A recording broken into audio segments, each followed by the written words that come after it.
गेली कुठे साक्षी? पेपर तर कधी सुटला असेल. वेळेवर घरी यायला काय होतं? गेली असेल कुठेतरी बाहेर. जायचं होतं कुठे तर फोन नाही का करायचा घरी एक. नुसती माझ्या जीवाची घालमेल. घरी कोणी काळजी करत असेल याचं काही भानच नाही. आई येईल साक्षी, नको काळजी करू. मैत्रिणी बरोबर गेली असेल कुठेतरी बाहेर. नाही ग, नाही तुम्हाला कळायचं माझ्या जीवाची घालमेल. मी इथे काळजी करतेय. ही गेली असेल राज बरोबर.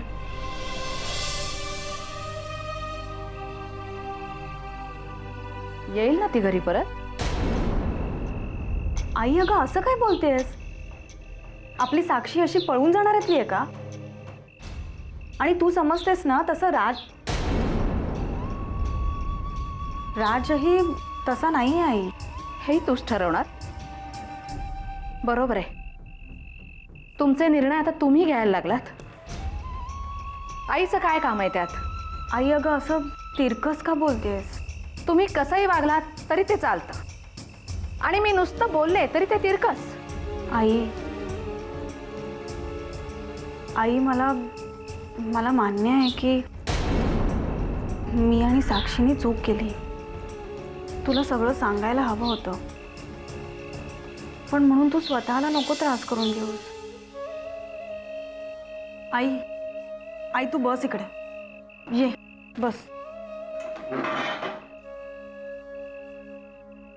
काळजी करू नकोस, येईल साक्षी.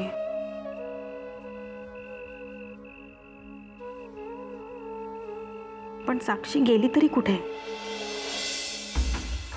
खरंच आई म्हणते त्याप्रमाणे राजबरोबर गेली तर नसेल. एवढ्या रात्री राजबरोबर जाईल ती? काहीच समजत नाही. तेव्हा साक्षीला लवकर घरी पाठव बाबा.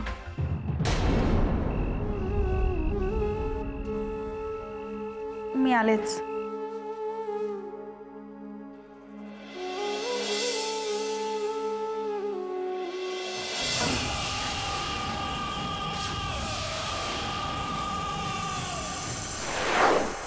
वाट रे वाट वाट वाट. खबर दे रे राजा, दे दे दे दे. वाट वाट वाट वाट न रे, वाट न रे. अरे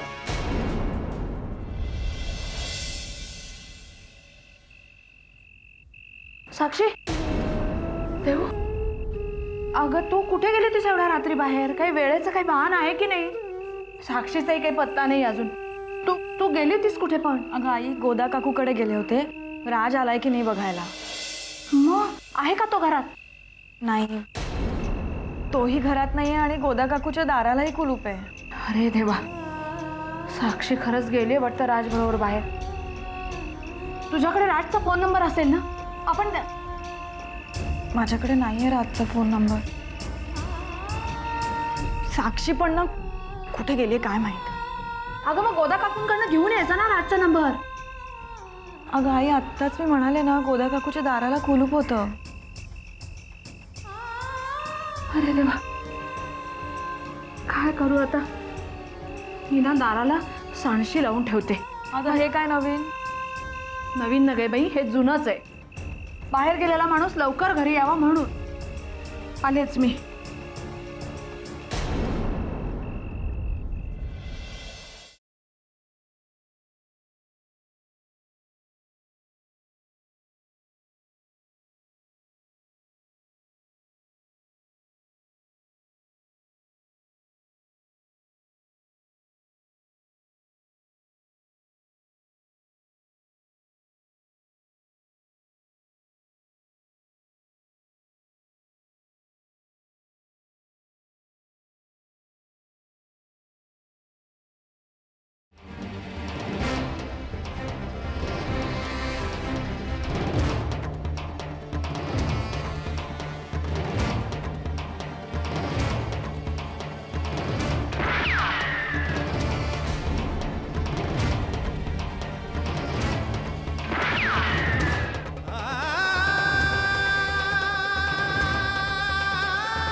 साईमा मी आत येऊ? या. तुम्ही काय वाचताय? पुस्तक वाचतोय ना आम्ही. कुठलं पुस्तक? बनूताई किती प्रश्न विचारता तुम्ही. बोला काय काम आहे? साईमा, कुलवधू म्हणजे काय? काय तुम्हाला काय करायचंच नसत्या चौकशा? उगाच नसते उपद्व्याप. आगाऊ. जा खेळायला जा बाहेर.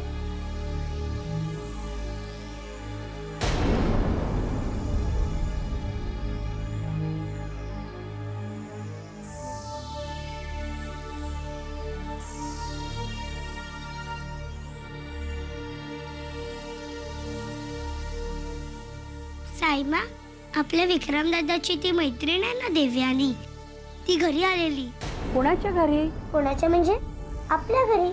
इथे. मला देवयानी खूप आवडते आणि प्रियाला पण आवडते. तुम्हाला माहिती आहे, प्रियाने देवयानीला कंगन सुद्धा दिले. आणि काय म्हणाली माहितीये? काय म्हणाली की तू या घरची कुलवधू अशी. म्हणजे आता विक्रम दादाचं आणि देवयानीचं लग्न होणार ना. पण ते लग्न कधी करणार? देवयानी किती छान आहे ना, अगदी छोट्या राणीसारखी.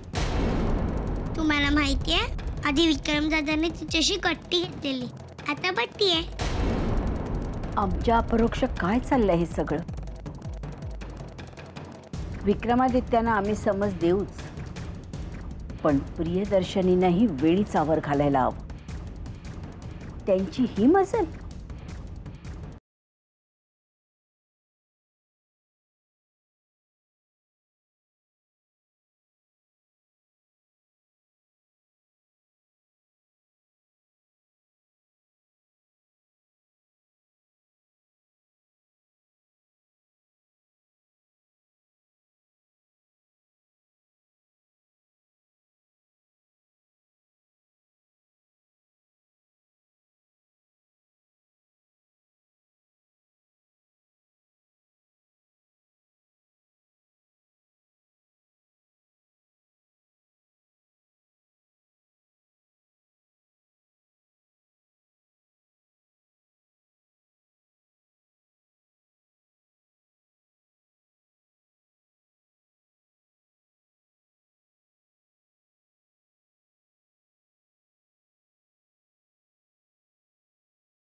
प्रियदर्शनी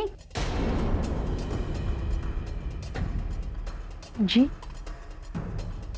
कोण समजता तुम्ही स्वतःला? जी, कुणी दिला तुम्हाला हा अधिकार?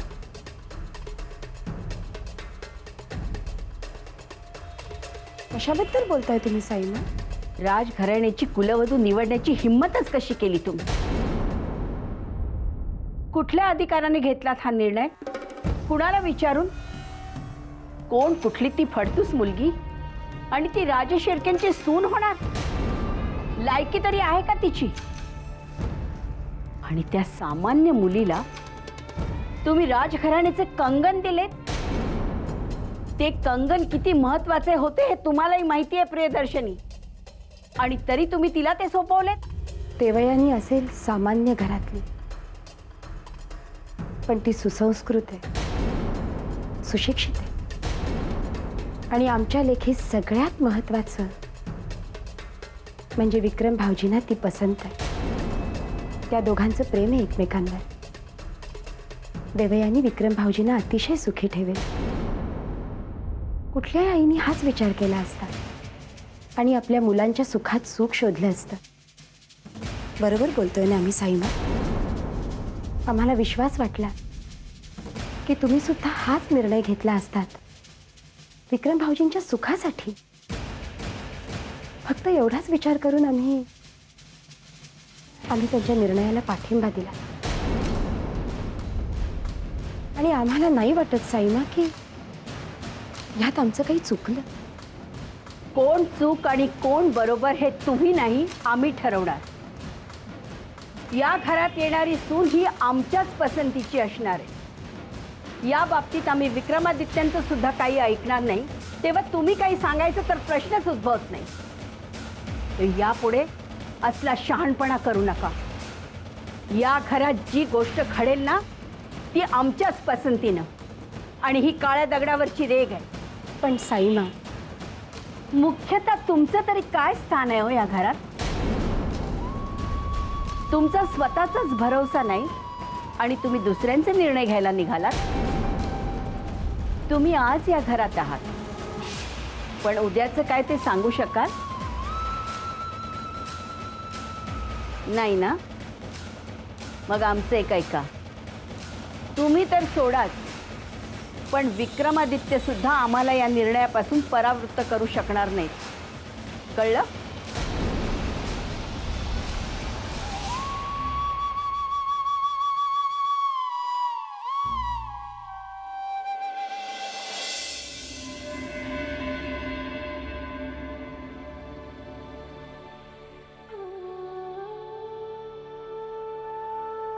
देऊ, तू पुन्हा जाऊन आलीस ना गोदा काकूंकडे?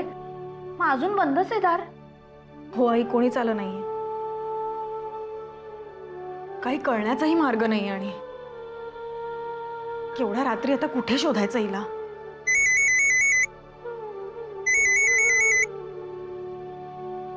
हॅलो हॅलो हॅलो, कोण बोलताय? बंद झालं ग. बघू दे.